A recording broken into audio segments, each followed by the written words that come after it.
Bismillahirrahmanirrahim. Assalamualaikum warahmatullahi wabarakatuh.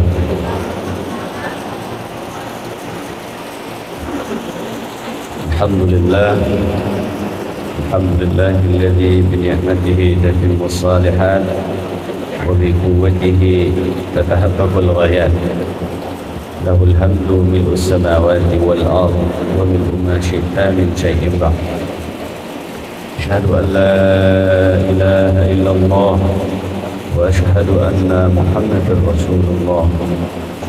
Allahumma salli wa sallim wa barik ala firdausil a'la miftahil jannati Sayyidina Muhammadin wa ala alihi wa ashabihi wa atba'ihi al-mukhlisin.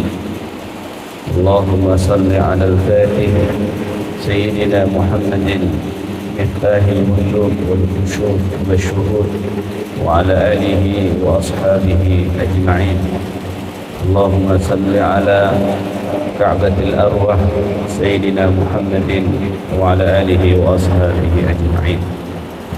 قال الله تعالى في كتابه الكريم أعوذ بالله من الشيطان الرجيم بسم الله الرحمن الرحيم يا أيها الناس إن وعد الله حق فلا تغرنكم الحياة الدنيا ولا يغرنكم بالله الغرور صدق الله العظيم.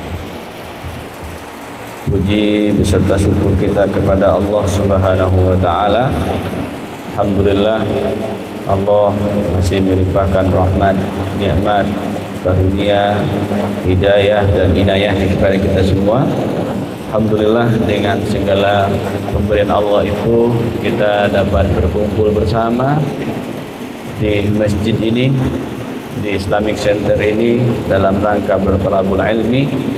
Semoga itu semua diridhai oleh Allah Subhanahu wa taala. Amin ya rabbal alamin. Salawat dan salam kepada sayyidina Nabi sallallahu alaihi wasallam. Allahumma salli ala sayyidina Muhammad wa ala alihi wa ashabihi ajma'in. Bapak dan Ibu yang dirahmati oleh Allah Subhanahu wa taala. Pertama, terima kasih kepada Bapak pengurus yang sudah mengundang kita, kemudian ibu-ibu yang hadir. Alhamdulillah ini adalah sebuah nikmat Allah yang luar biasa untuk kita semua. Kita diminta untuk berbicara tentang zuhud, ya, kita bicara tentang zuhud. Zuhudnya, tema yang dibikin itu zuhud kekinian. Jadi dari dulu sampai sekarang itu zuhud maknanya nggak berubah sebetulnya. Mau zuhud dulu mau zuhud sekarang gitu ya. Tapi kita bicara dulu zuhud itu apa.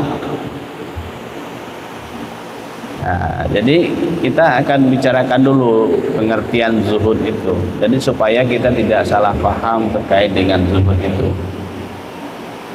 Jadi sebagai rujukan kita pada pagi ini, kita dipandu oleh kitab Haqa'iq an-Tasawuf karya Syekh Abdul Qadir Isa. Sebelum kita lanjutkan, dari sama-sama kita buka kajian ini, kita bertawassul kepada Sayyidina Nabi, kepada para anbiya, kepada Khalifatullah fil alamin, kemudian kepada aulia Allah, kepada guru-guru kita, dan juga kepada pengarang kitab ini Syekh Abdul Qadir Isa, kepada orang tua kita dan kepada diri kita. Sya'ulillah lahumul Fatihah. A'udzubillahi minasyaitonir rajim. Bismillahirrahmanirrahim.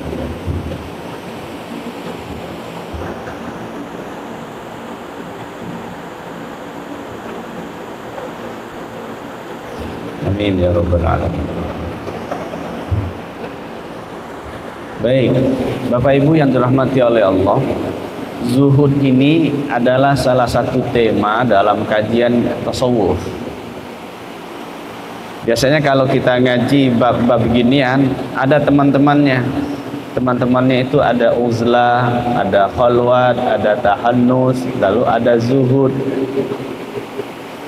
Kalau kita bicara uzlah itu pindah dari satu tempat kepada tempat lain atau mengasingkan diri. Kalau berkhalwat itu lebih khusus lagi daripada uzlah. Kalau kita berkhalwat itu menyendiri, bikin tempat sendiri gitu ya.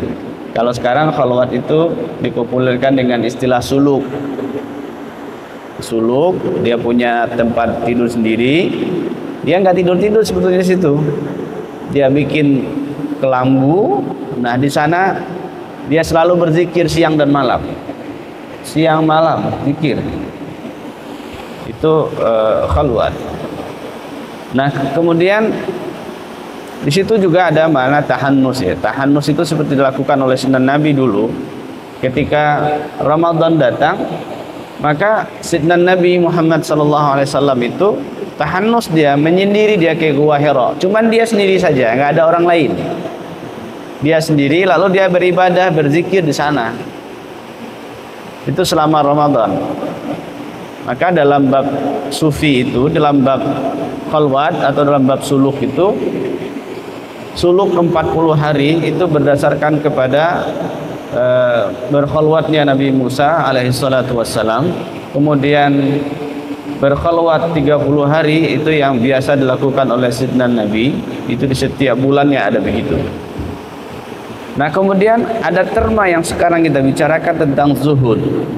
Nah, pertanyaannya zuhud itu apa? Ada beberapa pendapat terkait dengan zuhud. Yang pertama pendapat Ibnul Jalla. Beliau mengatakan az-zuhdu huwa an-nazru ila dunya bi'ainiz zawal bitasghiri fi 'ainika. Zuhud itu adalah memandang dunia dengan pandangan hina atau rendah. Jadi kita melihat dunia itu bukan segala-galanya. Dunia itu mesti dipandang sesuai dengan kapasitasnya, dia adalah dunia. Kenapa begitu? Karena dunia, kehidupan dunia seperti dijelaskan oleh berbagai ayat, diantaranya di surat Al-Ankabut itu, wa ma hadhil hayatud dunya illa la'ibun wa lahu. Hanya saja kehidupan dunia itu adalah kehidupan yang penuh dengan senda gurau. Maka kalau senda gurau, maka kita memandangnya jangan memandangnya seperti memandang kehidupan akhirat. Memandang dunia itu sekedarnya saja. Jadi supaya dunia itu kecil di sisimu. Dunia itu bukan besar, dunia itu bukanlah tujuan kita. Maka dalam kajian sufi, yang menjadi tujuan orang itu bukanlah dunia, tapi yang jadi tujuan orang itu adalah Allah.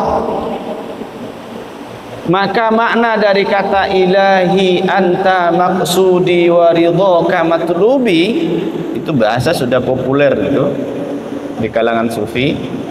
Ilahi, wahai Tuhanku, anta maqsudi, engkau adalah maksud dan tujuanku, wa ridhaka matlubi, ridhamulah yang aku cari. Kita di dunia ini cari ridha Allah, bukan nyari dunia. Jadi zuhud itu jangan memandang mulia dunia. Dan kita tidak boleh ditundukkan oleh dunia.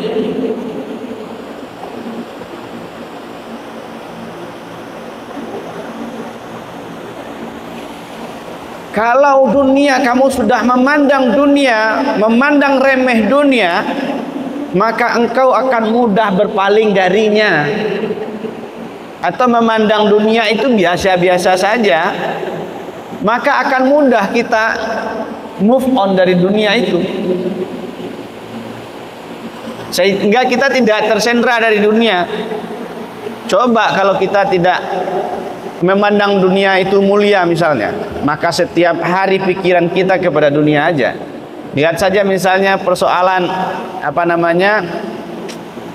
IT, elektronik, itu setiap saat ada aja yang baru tuh. Coba kalau kita taruh dia mulia, maka setiap hari kita bilang, ini handphone merek terbaru apa? mobil merek terbaru apa. Jadi kerjaan kita tuh ngurus dunia, sibuk. Lalu fashion terbaru sekarang apa? Kita jangan sampai ketinggalan. Baju yang tren sekarang apa? Jadi pikiran kita sibuk mikirin itu tuh. Jadi pandanglah dia sekedar nih. Lalu dikatakan wakila az-zuhdu uzufun nafsi 'anid dunya bila taklif. Zuhud itu adalah meninggalkan nafs. Nafs ini ditinggalkan dari kehidupan dunia tanpa ada beban. Artinya apa? Beban dunia ini nggak ada beban bagi dia. Dia ada beban. Kan apa namanya? Prinsipnya sudah ada. I'mal li dunyaka ka'annaka ta'ishu abada. Wa'mal li akhiratika ka'annaka tamutu ghada. Beramallah kamu untuk duniamu seolah-olah kamu hidup selama-lamanya. Beramal untuk akhiratmu seolah kamu akan mati esok pagi. Artinya apa? Memandang akhirat itu mesti dipandang dengan kesungguhan kita beribadah kepada Allah. Ibadah itu jangan ditunda-tunda. Kalau kehidupan dunia kalau nggak sempat sekarang nanti masih bisa dilakukan. Masih sempat kita lakukan nanti. Nah kalau ibadahnya yang berhubungan dengan akhirat, sholat tiba waktunya, waktu kita melakukan. Kalau kita tunda, waktunya kelewatan. Nah ini yang perlu kita perhatikan itu. Kita jangan terlalu terperdaya dengan dunia. Kan di ayat dikatakan juga wabtaghi fima ataakallah darul akhirah. Carilah olehmu fima ataakallah darul akhirah. Persiapan-persiapan menuju kampung akhirat. Jadi kehidupan kita di dunia ini adalah semuanya adalah persiapan, prepare untuk kehidupan akhirat. Karena dunia ini disebut dengan apa? Ad-dunya darul amal wal akhirah darul jaza. Dunia ini tempat kita beramal, akhirat itu tempat kita metik buahnya. Apapun pekerjaan kita di dunia, itu orientasinya adalah akhirat. Nah, bagaimana caranya supaya pekerjaan kita semuanya orientasi akhirat? Dikatakan oleh Nabi, kullu amrin libalin bismillah fa huwa aqta. Segala pekerjaan yang tidak dimulai dengan bismillah, maka pekerjaan itu terputus, artinya tidak ada nilai akhiratnya. Tapi mulailah pekerjaan itu dengan bismillah, maka itu akan dinilai oleh Allah. Kita jalan ke sini bismillah, itu ibadah. Kerja apa saja kita lakukan bismillah, itu ibadah. Maka itu juga lah makna hadis innamal a'malu binniyat wa innamal likulli imri'in ma nawa. Segala sesuatu itu sesuai dengan niatnya. Sama kita masuk ini ke masjid, niat kita dengerin ngajian, bukan buka kajian. Ngaji kita sama-sama tuh. Saling mendengarkan, saling mengambil manfaat. Ini tergantung niat saja. Nah, di bab zuhud itu niat kita. Mulai dari niat dulu. Segala-galanya itu Allah. Maka dunia itu dikesampingkan dalam bab zuhud itu. Imam Junaid al-Baghdadi juga mengatakan az-zuhdu istighar dunya. Zuhud itu memperkecil dunia, tidak membesarkan dunia. Dan menghapus jejak-jejak dunia dalam kolbu. Ya kan? Jadi ibu, bapak, di kolbu ini muncul beberapa hal. Di kolbu ini penyakitnya apa? Dunia, nafsu, hawa, setan ngumpul di sini. Supaya orang bisa zuhud, hapuskan bekas-bekas dunia itu dalam kolbu. Itu kata Imam Junaid al-Baghdadi. Wa ma'u athariha minal qalbi. Hapus itu jejak-jejak dunia dalam kolbu. Bagaimanakah caranya menghapus jejak-jejak dunia dalam kolbu? Itu PR kita tuh. Kalau kita bicara bab zuhud, caranya adalah mesti memenuhi kolbu dengan zikrullah.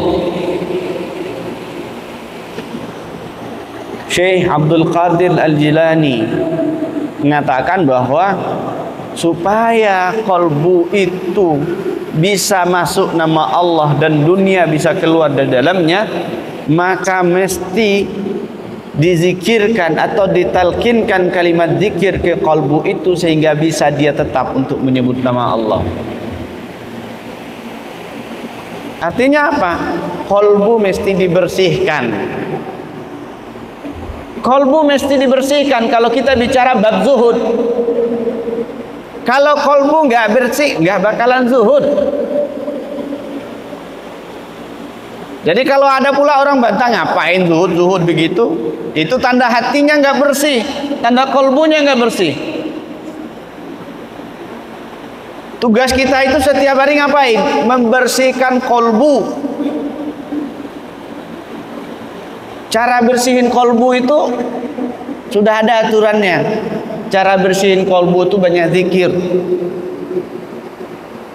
Ibu hobi salawatan kan? Ada salawat yang viral sekarang ini berbicara tentang kolbu yang bersih. Apa tuh Bu salawatnya? Bu, apa tuh salawatnya tuh? Atau Bapak apa tuh salawat tuh?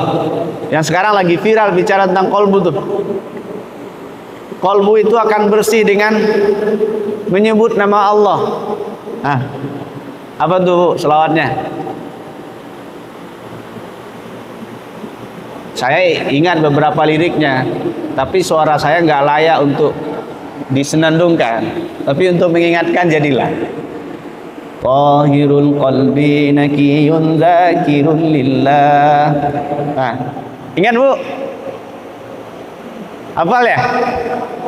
Tahirul qalbi nakiyun dzakirun lillah al-mustafa safi shalla alaihi Allah. Tahirul qalbi nakiyun dzakirun lillah. Kolbu itu bersih dia kalau dia sebut nama Allah. Jadi untuk ngeceknya gitu Bu, kalau kolbu tidak bersih itu pertanda nama Allah nggak ada di dalamnya. Maka kudu bersihkan kolbu dengan menyebut nama Allah di dalamnya. Ketika bersih maka dia akan menjadi safi, bening dia. Itulah sidna Nabi sallallahu alaihi wasallam, dia disebut dengan Al-Mustafa Safi. Kalau kolbu bersih, kolbu bening, itu banyak diingat orang juga tuh. Maka tugas kita lewat kajian ini bagaimana kita membeningkan kolbu, bagaimana membersihkan kolbu. Maka zuhud zaman dulu, zuhud zaman sekarang juga sama, bersihkan kolbu. Dalam bahasa lainnya apa? Dunia jangan sampai masuk ke dalam kolbumu, tapi dunia itu berada di genggamanmu. Kalau dunia di genggaman, kita yang ngendaliin dunia. Kalau dunia masuk kolbu, dunia yang ngendaliin kita. Dunia yang ngendaliin kita kalau kita masuk, dunia itu masuk ke kolbu. Tetapi kalau dia keluar dari kolbu, dunia kita yang nguasain. Jangan sampai kita dikuasain oleh dunia. Jangan juga kita dikuasai oleh nafs. Apalagi nafs tuh nguasain itu macam-macam itu. Nafs itu egonya tinggi. Nafs itu dia egonya tinggi, keakuannya tinggi. Apalagi kalau kaji nggak sesuai disampaikan ke dia, kajian apa itu? Mending kita ngaji sendiri. Kita buka halaqah sendiri. Itu nafs itu, ananiyahnya muncul. Nah, untuk menghilangkan ananiyah itu masukkan Allah di dalam kalbu itu. Lalu ada bisikan-bisikan setan. Bisikan setan. Pak, Bu, ada enggak kita yang aman dari bisikan setan? Ada enggak, Bu? Enggak ada. Tahu enggak Ibu berapa kali setan meniupkan bisikannya? Setiap 0,08 detik. Mulai itu bisikan baru muncul. 0,08 detik. Muncul tuh bisikan. Nah, kita kudu berselindung dari itu supaya kita jangan selalu dibisikin oleh setan itu. Caranya gimana? Hilangkan bekas-bekas itu dalam kolbu. Masukkan kalimat Allah dalam kolbu. Allah, Allah, Allah. Masuk dia ke dalam. Kemudian apa lagi? Syahwat. Kalau orang syahwatnya begitu tinggi, di samping dia berpuasa, maka kolbunya mesti diisi dengan kalimat Allah, Allah, Allah. Jadi kalau orang sufi, orang tariqah, kalau Ramadan itu dia zikirnya Ibu, sehari baca kalimat Allah dalam kolbu itu 70.000. Kita sehari berapa, Bu? Nah, itu tuh yang akan kita mulai itu, isi ke dalam. Isi, maka zuhud itu mulai dari kolbu. Isi kolbu itu dengan nama Allah Subhanahu wa ta'ala. Wa qala Ibrahim bin Adham, ini sufi juga, sufi besar, wali besar. Apa kata beliau? Az-zuhdu faraghul qalbi minad dunya. Zuhud itu adalah kosongnya kolbu dari dunia. Ini kalau kolbu nggak kosong dari dunia, nggak bakalan zuhud, nggak bakalan. Maka bab sentralnya mesti berada di kolbu. Jadi bukanlah makna faraghul qalbi itu seperti faraghul yad, ini tangan kosong, tidak seperti ini tuh. Tapi kosongnya kolbu dari dunia, isinya ada kalam Allah, Allah, Allah, Allah, Allah. Maka tentu bertahap ya, bertahap. Ada latihannya. Itu latihannya di halaqah zikir. Ada guru yang membimbing, ada mursyid yang selalu membimbing kita supaya bagaimana bisa zuhud itu, supaya kolbu itu bisa mulai lagi mengingat Allah Subhanahu wa ta'ala. Bu, Pak, kita sadar dah bahwa kita ini sebelumnya selalu ingat Allah loh. Atau kalau kita tanya, boleh nggak? Zikir itu artinya apa? Ingat. Ingat itu sudah pernah bertemu sebelumnya atau belum? Sudah bertemu sebelumnya belum, Bu? Sudah. Pertanyaannya, Ibu sudah pernah ketemu Tuhan?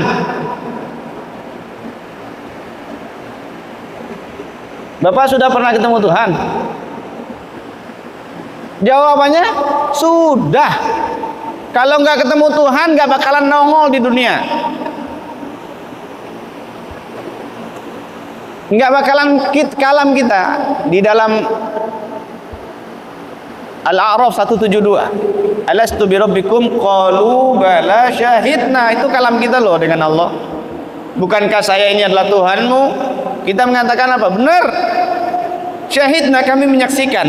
Bahkan dulu kita bermusyahadah dengan Allah Subhanahu wa ta'ala. Ini karena hijab kita banyak, kita diturunkan ke dunia, hijabnya banyak, nyampe di dunia belum. Itu seperti adik kita itu yang masih di pangku itu belum punya dosa kan, tapi hijabnya sudah mulai tuh 70.000 hijab cahaya, 70.000 hijab zulumat. Nah, kalau kita berapa tuh yang sudah dosa setiap hari? Nah, itu yang perlu kita bersihkan. Itulah kenapa diutus Nabi dan Rasul, untuk mengingatkan kembali bahwa kita pernah bersama Allah. Itulah pesan fadhkuruni azkurukum washkuruli wala takfurun. Maka ingatlah kamu kepadaku, aku juga akan ingat kepadamu. Artinya apa? Ingat selalu kita dulu pernah bermesraan dengan Allah, pernah bermandang kepada Allah. Maka jangan ada selain Allah itu dalam kalbu kita. Nah, itu PR kita sebetulnya dalam bab zuhud ini. Kalau ada selain Allah dalam kalbu, enggak bakalan zuhud. Kan ada juga senandung tuh yang sering disenandungkan oleh anak-anak kita atau oleh orang dewasa juga. Hasbi Rabbi jalallah ma fi qalbi ghairullah.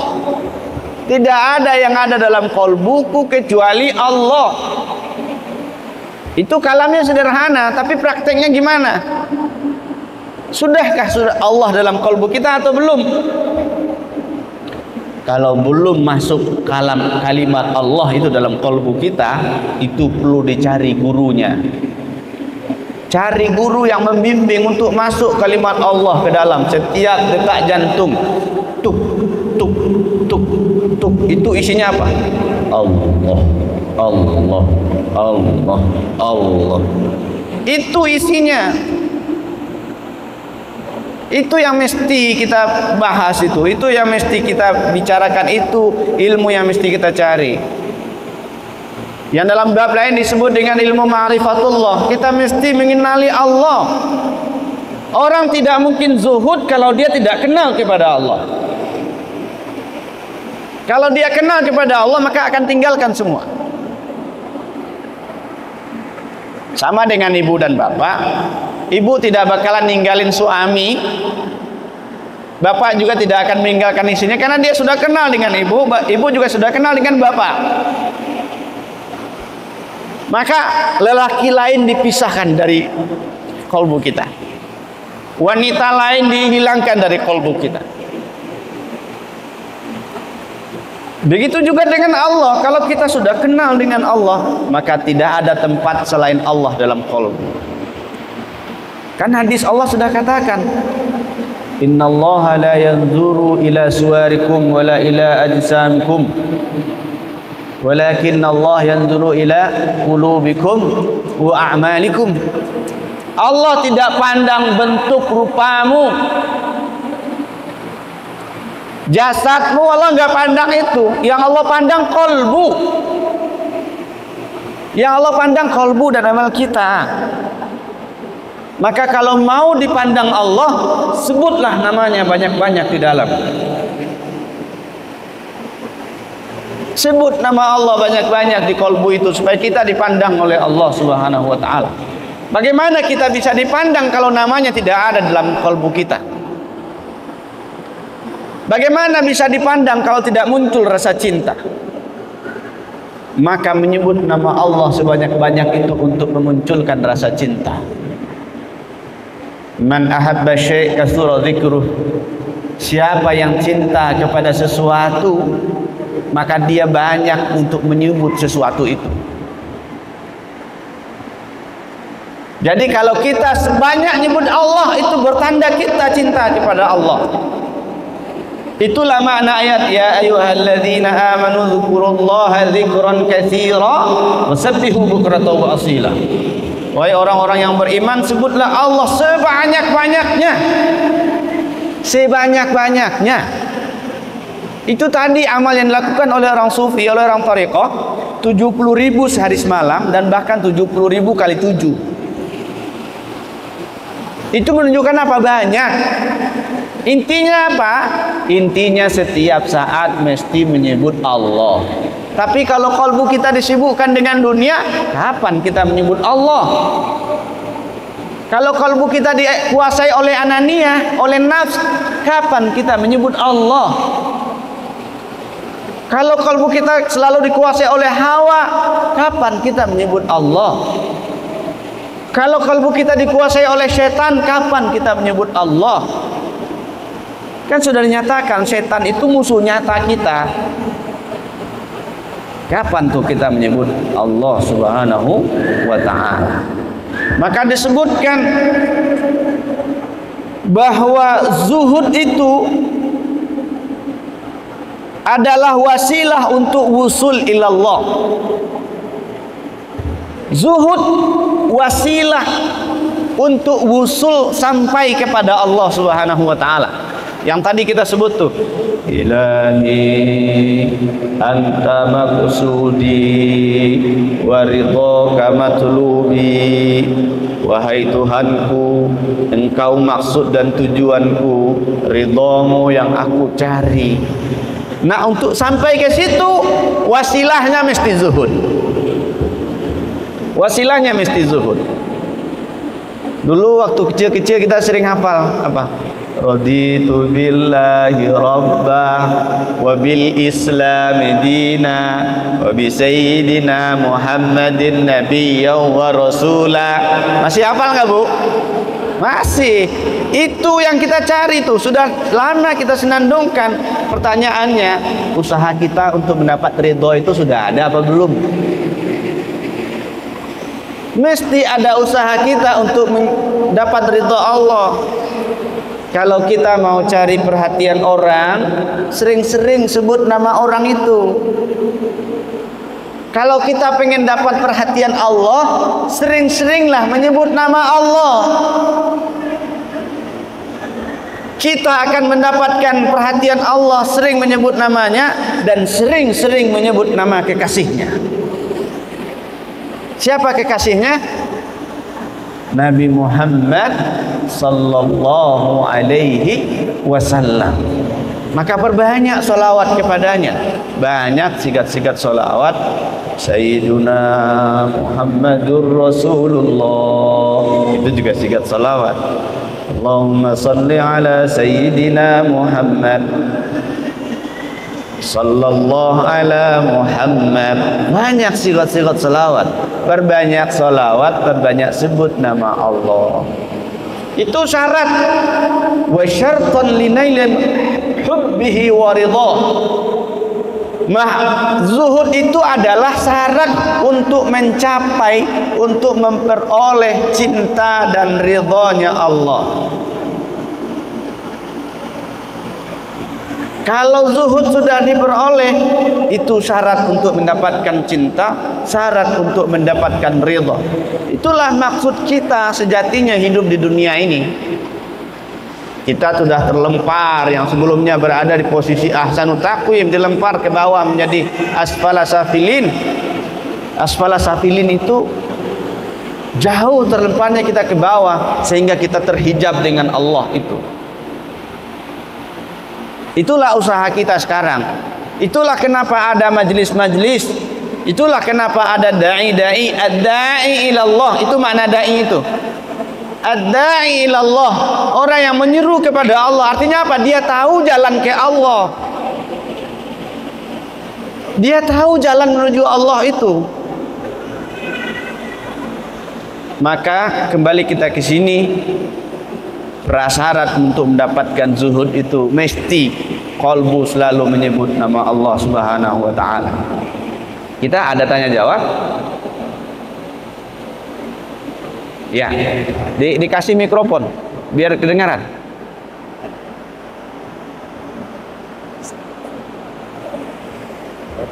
Ya. Udah 45 bila? Udah 45 udah. Ya, silakan mau tanya jawab dulu, Pak. Ya. Ada mic-nya. Ada mic-nya? Ada. Oke.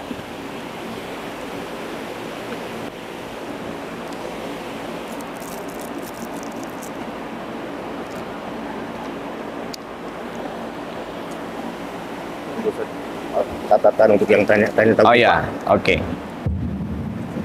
Ya, terima kasih Bapak di Juhud keginya.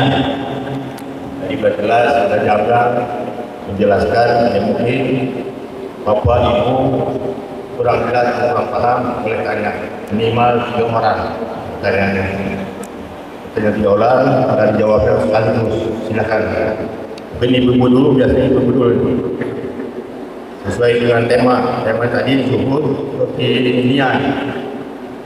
Ya mungkin bapak-bapak yang ini, siapa yang mau tanya? Silakan. Nggak usah banyak ya, nanya. Ini pertanyaan ibu untuk semua, bukan untuk ibu aja jawabannya. Ya silakan, ibu ya.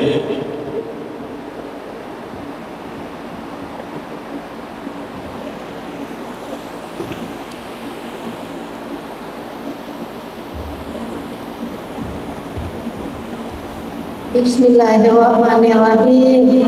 Assalamualaikum warahmatullahi wabarakatuh. Waalaikumsalam. Begini Pak Ustaz, nama saya Bu Ernita, saya tinggal di Rawa Indah. Terus saya mau bertanya Pak Ustaz, bagaimana kita ini bukan tentang sebut temanya.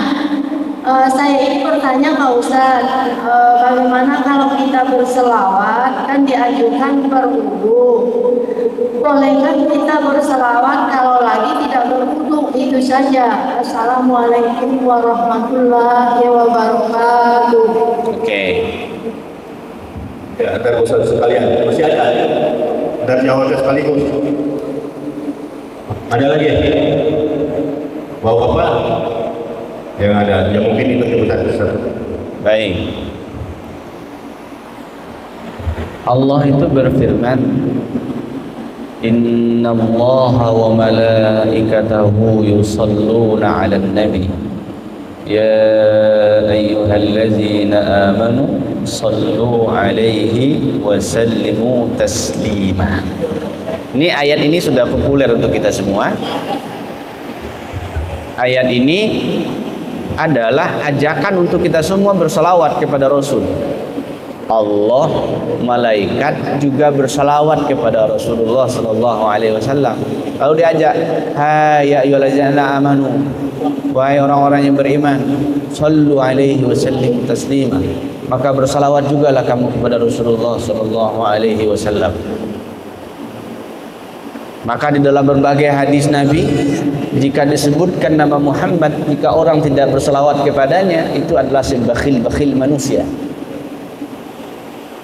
Maka kita diajarkan dan dituntun untuk selalu berselawat kepada Sayyidina Nabi sallallahu alaihi wasallam. Selawat. Lalu dalam berselawat itu ada juga adabnya. Ada adab berselawat. Di antaranya apa?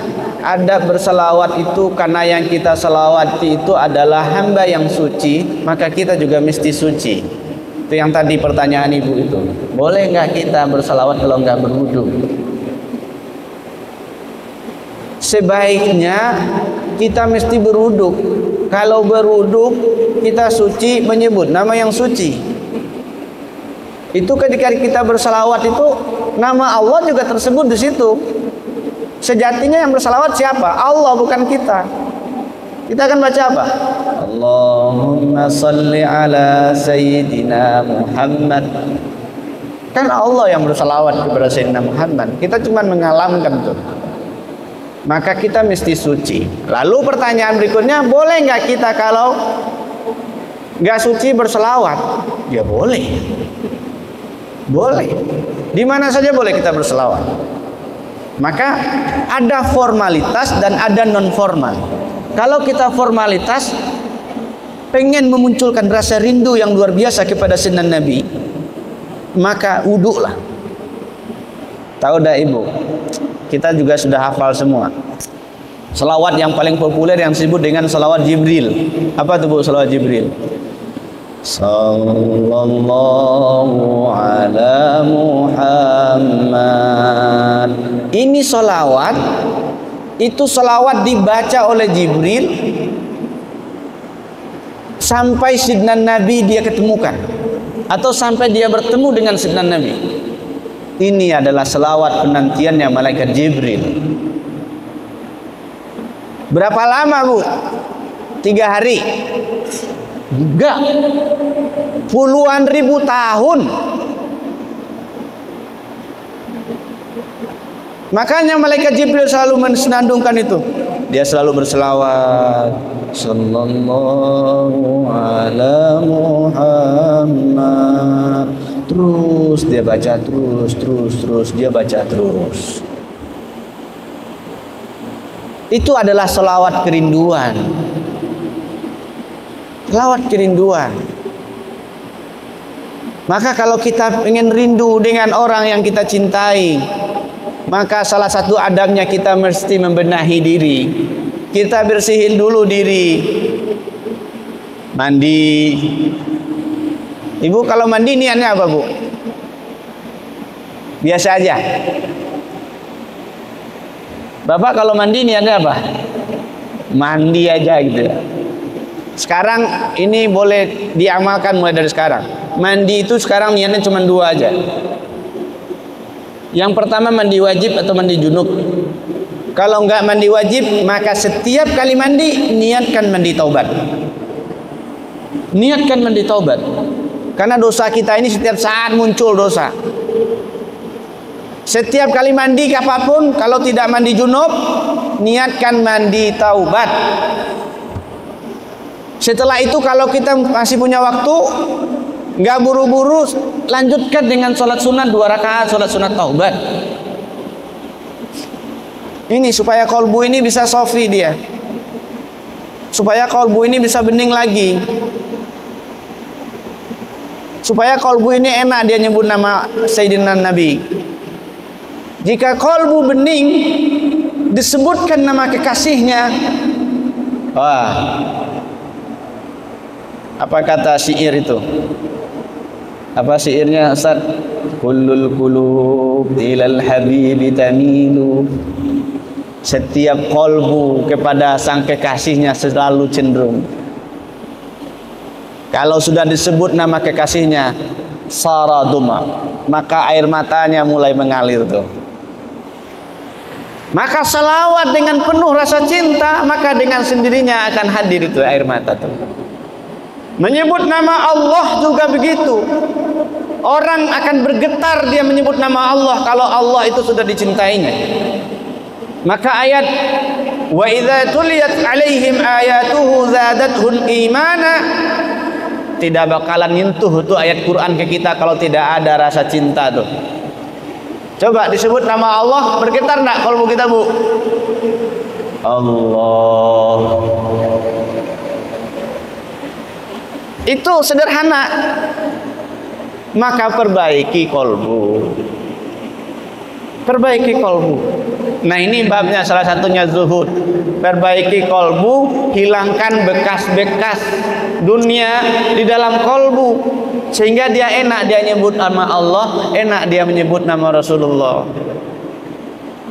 Allah, Muhammad, enak dia menyebutnya. Itulah fungsinya salawat itu. Kita beribadah kalau tidak salawat, ya nggak nyambung juga. Coba dalam sholat kita tidak berselawat, sholatnya nggak terima loh. Nah, maka begitu Ibu, secara formal kita mesti berwudu. Nah, sebetulnya ini tambah bab berikutnya lagi. Dari sekarang coba kita praktekkan dawamul wudu. Apa maksud dawamul wudu? Dawamul wudu itu setiap kali wudu kita batal, kita wudu. Wudu terus. Setiap batal wudu, wudu lagi. Setiap batal wudu, wudu lagi. Itu usaha. Kalau lupa, ya namanya manusia, kadang ada lupanya. Pas ingat, wudu lagi. Bahkan sampai tidur juga begitu, wudu sampai tidur. Yang penting wudu ya. Penting wudu. Itu yang penting pertama. Jaga wudu. Kalau Abu Yazid Al-Bustami, itu dia punya kalam tuh. Kalamnya tawadda bima'il ghaib. Berwudulah dengan air ghaib. Nah, bagaimana pula tuh caranya? Ada pula kajiannya itu. Di antaranya adalah mendawamkan zikrullah dalam qalbu. Itu bagian dari tawadda bima'il ghaib. Banyak sebut nama Allah, banyak sebut nama Rasulullah. Itu sudah bagian dari dawamul wudu. Oke, Ibu sudah ya? Baik. Ada satu lagi. Oke, silakan. Assalamualaikum warahmatullahi wabarakatuh. Waalaikumsalam warahmatullahi wabarakatuh. Pak Ustadz, saya mau nanya, apakah perilaku juhud bisa diterapkan di era medsos sekarang ini? Itu saja, makasih. Baik. Nah, ini ada hadis membicarakan makna zuhud secara hakiki. Az-zuhdu fid dunya laisa bitahrimil halali wala idha'atil mal. Zuhud terhadap dunia itu bukanlah mengharamkan yang halal. Itu kata kunci yang mesti kita pegang. Zuhud itu bukan berarti menghalalkan yang haram, menghalalkan atau mengharamkan yang halal. Enggak begitu. Di medsos sekarang zuhud kita gimana? Nah, ini bagian dari godaan tuh. Bermedsos boleh, gak dilarang. Tetapi kalau medsos itu nanti yang nguasain kita, itu mulai kacau itu. Yang menguasai media sosial itu mesti kita, jangan kita dikuasai dia. Kalau kita dikuasai medsos, ciri-cirinya apa? Cari konten-konten nanti dia mau dikomen orang. Kalau nggak dikomen orang, ini nggak dikomen orang. Lalu kalau ada orang komen, kita sakit hati. Iya kan? Tanda orang zuhud di medsos itu orang mau puji, orang tidak puji, orang mau hujat, tidak menghujat, sama saja. Tuh. Sekarang ibu main medsos, dipuji orang, gimana perasaannya? Nyaman. Sekarang ibu main medsos, dihujat orang, gimana? Nah, kalau kolbunya marah, itu bertanda belum. Ya kita dihujat kan kita punya hak jawab. Iya punya hak jawab. Itu yang ke depan tuh nafsiyah. Masih dikuasai setan itu. Ingat iblis. Kata iblis apa? Kan saya senior. Kok nggak saya jadi khalifah? Kok Adam? Adam dari tanah, saya dari api. Saya lebih lama hidup daripada dia. Ibadah saya lebih banyak dari dia. Iblis itu. Siapa ini orang komen-komen kita? Baru kemarin sore udah komen-komen kita. Nah itu ndak cakap bermedsos. Apalagi bermedsos hanya sekedar share saja. Akhirnya menimbulkan fitnah. Apalagi ntar lagi tahun politik, itu akan banyak menimbulkan fitnah di medsos. Maka kita harus bijak bermedsos itu. Hati-hati. Jadi semua permen medsos diingatkan oleh ayat Allah. In ja'akum fasikum binaba'in fatabayyanu. Jika datang orang membawa berita kepadamu, maka cek kebenarannya. Yang bawa berita itu orang fasik. Yang main medsos itu juga orang fasik. Kapan dia disebut orang fasik? Ketika dia tahu kebenaran, tapi yang diinformasikan bukan benar. Nah, itu fasik itu. Tetapi dia bawa kebenaran, dia infokan benar, maka dia tidak fasik. Hati-hati. Semua kita ini akan bisa terjerumus kepada orang-orang fasik. Kita tahu, tapi kita tidak ngasih yang sebenarnya. Kita tahu bahwa berzikir kepada Allah itu wajib, lalu kita dakwakan zikir nyebut Allah itu tidak wajib. Itu sudah termasuk dia kepada orang fasik itu. Apalagi yang menyebut kata Allah, Allah, Allah, itu nggak ada pahalanya kata dia. Ya udah tinggalin aja itu orang. Tadi selain kampanye, jika nama Allah tidak disebutkan Allah, Allah di dunia, maka dunia ini akan kiamat. Maka untuk menjaga kezuhudan itu, kita jangan terpancing, kita jangan reaktif. Maka cakaplah bermedia sosial. Jangan terjerumus kita dalam membicarakan aib orang.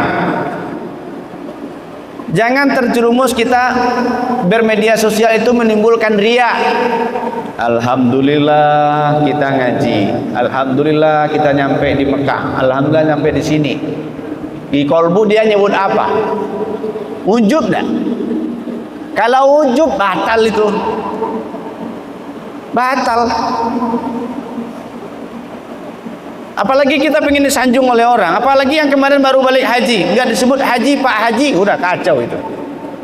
Pak Haji, Bu Haji. Kalau udah disebut Bu Haji gimana? Ini orang nggak tahu ya, kita udah naik haji, ongkosnya mahal kok nggak disebut Bu Haji, Pak Haji. Nah ini masalah orang beginian. Nggak perlu sebutan haji itu. Loh, kalau sebutan haji kan sebutin semua. Ibu sholat, ibu puasa, ibu zakat, ibu apa lagi? Ibu umroh, ibu haji. Tapi kan yang sering disebut Bu Haji, Pak Haji aja kan. Nah, itu ada sejarahnya tuh penyebutan haji Pak Haji itu.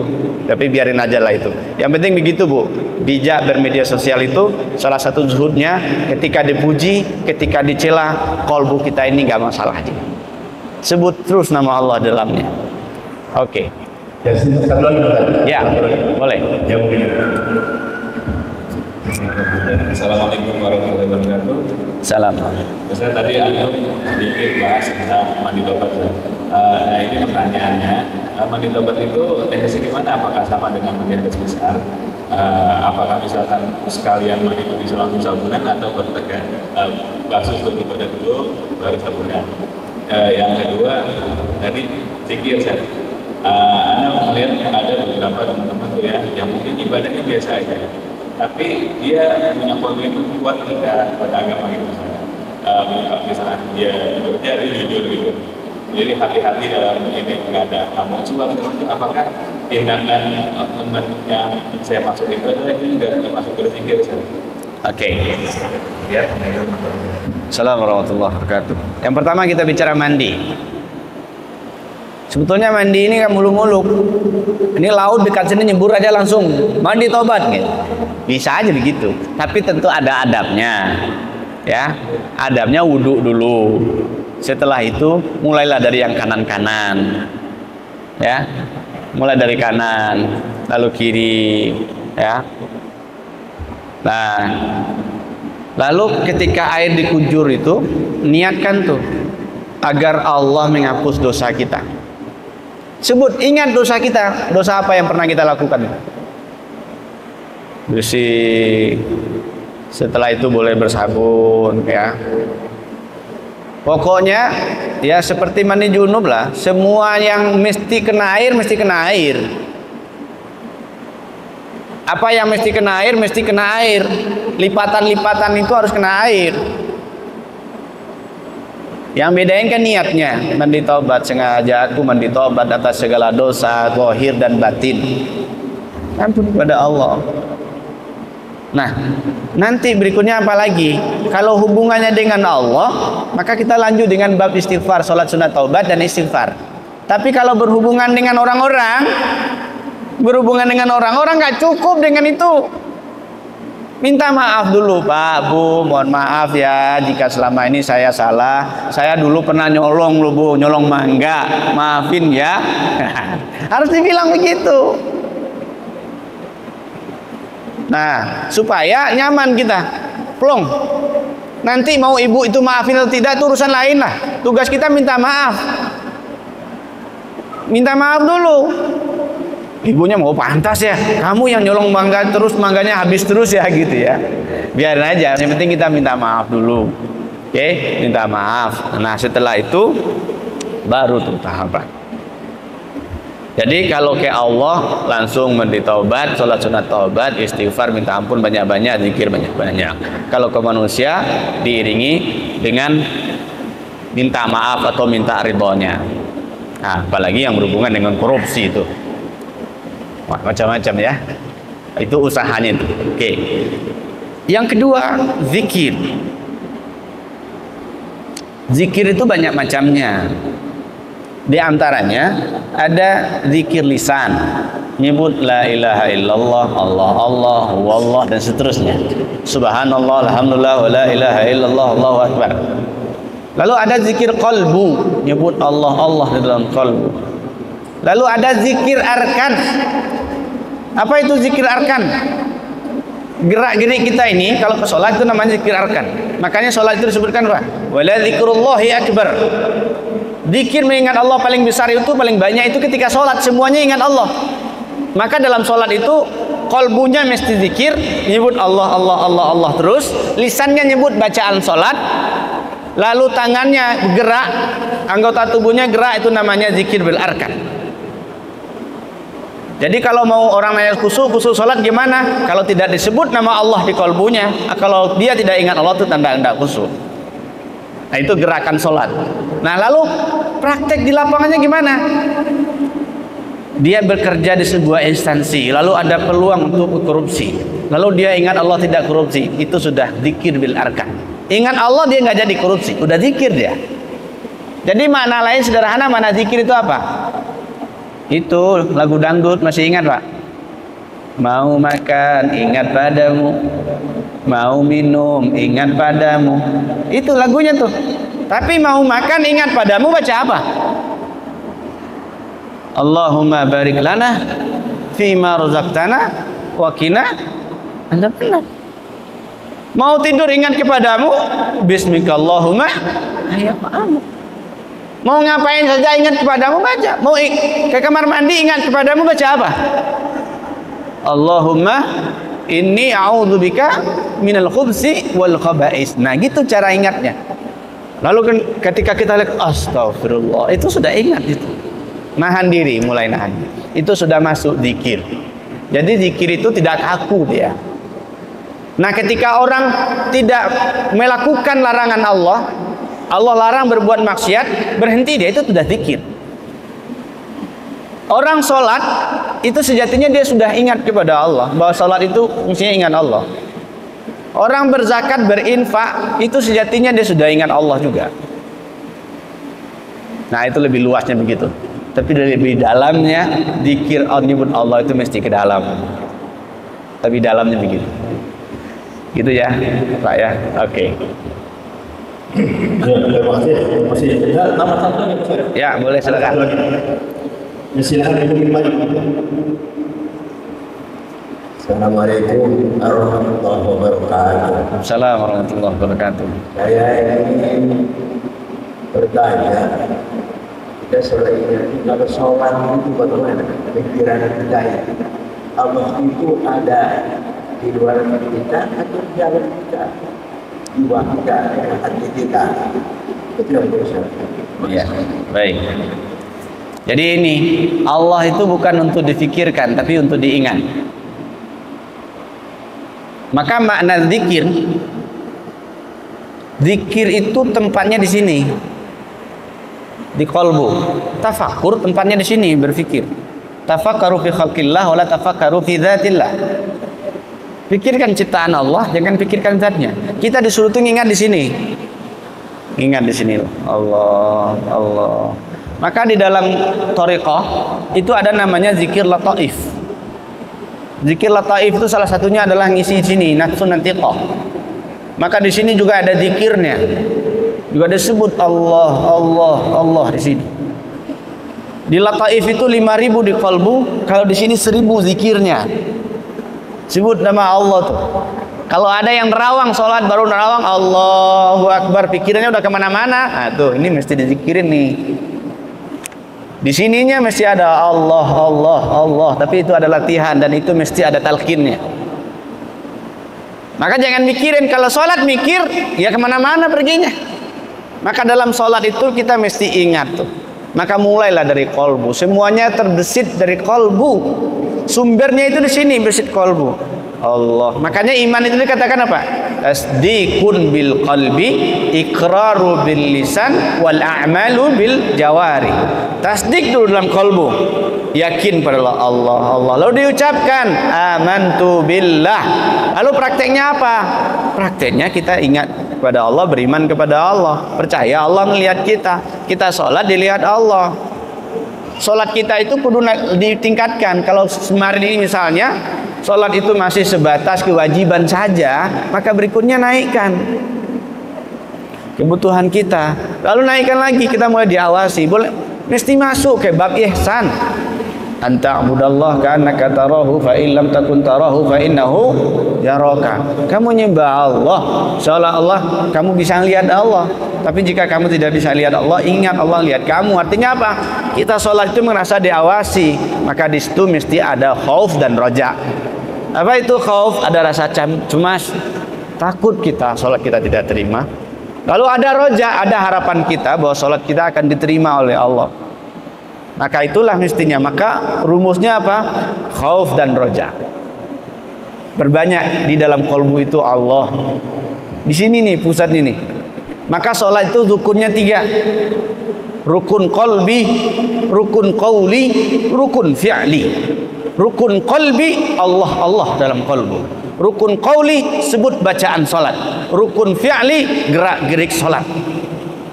Kiblat itu juga begitu. Mata kiblatnya ke tempat sujud, dada arah ke Ka'bah, qalbu kiblatnya ke Allah. Bertawajuhlah qalbu kepada Allah Subhanahu wa ta'ala. Gitu Pak. Kalau begitu kita sholat itu pikiran kita di hati kita ya, Pak, ke dalam. Masuk ke dalam, dirasakan. Bukan pikiran di sini. Ya, di hati kita pikiran. Bukan. Kalau melihat pikiran kita. Enggak. Oke Pak. Ini istilahnya dulu ini. Kalau pikiran ini di sini. Kalau kolbu rasa. Jadi menyebut nama Allah itu munculkan rasa. Allah. Nah, dirasakan. Nah, jadi kalau pertanyaan Bapak tadi, Allah itu di luar apa di dalam? Di dalam. Mesti masuk dia ke dalam. Allah. Jadi ngerasa dia. Allah. Allah. Jadi kalau orang nyebut Allah, Allah, tapi di luar itu nggak ngefek dia ke dalam. Tapi kalau Allahnya di dalam tuh ngefek itu, coba aja. Allah. Allah dirasakan. Ya, ini dirasakan begitu. Ada istilah orang Minang bacakan gini Pak. Tanak nasi wok lado dengan kaji bawa kadado. Nah, itu istilah orang Minang. Iya Pak, maksud saya. Pikiran kita itu ke hati kita. Ucapan itu, tapi pikiran kita Allah melihat hati kita. Maksudnya gimana betul? Iya begini. Makanya kita bagi tadi itu. Allah memandang kolbu. Kolbu yang ada namanya di dalam. Nah ketika kita sholat, yang mesti itu apa? Ini salah satu asrar dari takbir itu. Ketika kita sebut Allahu Akbar, maka dari situ kita mulai buang urusan dunia. Kita tidak mikirin dunia lagi. Tinggalkan pikiran ini, jangan mikir-mikir lagi. Masuk dia dengan kolbu lagi. Masuk dengan kolbu. Sudah mulai itu di kolbu Allah Allah. Nah, lalu gimana ketika sholat? Ketika sholat kan tadi kita sudah sebutkan ada rukun qauli. Rukun qaulinya baca pertama apa? Al-Fatihah. Bismillahirrahmanirrahim. Itu qauli. Kolbunya tetap Allah Allah dia di dalam. Nah, gimana caranya? Itu mesti ada yang bimbing. Ada yang bimbing begitu. Nah, gerak-geriknya, nah itu Allahu Akbar. Nah, itu disebut dengan gerak-gerik. Nah, itulah yang perlu kita evaluasi bersama. Jadi Allah itu mesti dirasakan, mesti dinikmatin nyebut nama Allah itu. Allah. Maka ada doa, Allahumma yassir lisanana bi dzikri la ilaha illallah wa zayyin qulubana bi dzikri Allah. Allah. Allah. Ya Allah, mudahkan lisan ini menyebut kalimat la ilaha illallah dan hiasi kalbu ini selalu dengan menyebut namamu. Allah. Allah. Allah. Ya, terima kasih Pak Kiai yang sudah berdoanya. Terima kasih juga Bapak Ibu Bapak yang sudah hanya mudah-mudahan kita semua yang sudah melakukan infak sedekah maupun amalnya mendapatkan dilibatkan amal ibadahnya dan insyaallah dapat sehat dan bisa ketemu kembali di akhir duha ini. Al-Fatihah. Bismillahirrahmanirrahim. Alhamdulillahirabbil alamin arrahmanirrahim iyyaka na'budu wa iyyaka nasta'in ihdinas siratal mustaqim siratal ladzina an'amta 'alaihim ghairil maghdubi 'alaihim waladdallin. Mari kita sama-sama berdoa, menundukkan diri kepada Allah dengan menghadirkan Allah dalam kalbu kita. Sebelum berdoa, sekolbunya nyebut Allah. Allah, Allah, Allah. Kalbunya nyebut Allah. Terus nyebut Allah. A'udzu billahi minasyaitonir rajim. Bismillahirrahmanirrahim. Alhamdulillahirabbil alamin wassalatu wassalamu ala asrofil anbiya'i wal mursalin وعلى آله وأصحابه أجمعين. اللهم صل وسلم وبارك على فردوس الأعلى مفتاح الجنة سيدنا محمد وعلى آله وأصحابه وأتباعه المثبتين. اللهم صل على الفاتح سيدنا محمد مفتاح الهجوم والكشوف والشهود وعلى آله وأصحابه أجمعين.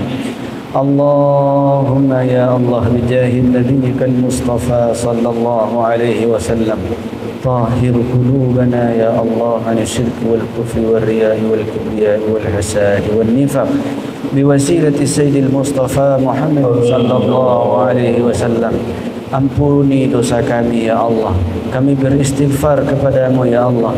Nastaghfiruka ya Allah min kulli dhanbil azim wa min kulli ma'siyatin zahiran wa batinan amadan aw khata'ah.